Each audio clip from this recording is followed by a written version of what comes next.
Hi, and welcome to this video on the Trunk Conditioning Nature Walk game by RxGames. In this video, we'll discuss the purpose of the Trunk Conditioning Nature Walk game, as well as how to play the game. The Trunk Conditioning Nature Walk game involves various motions, including bending the back forward at the waist, twisting the back from side to side, and bending the back from side to side.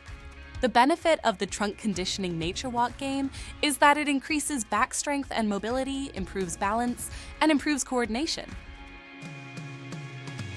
To play the Trunk Conditioning Nature Walk game, position your body in front of the camera while standing.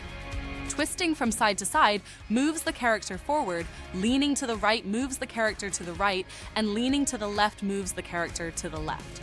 Bending forward at the waist causes the character to duck under obstacles.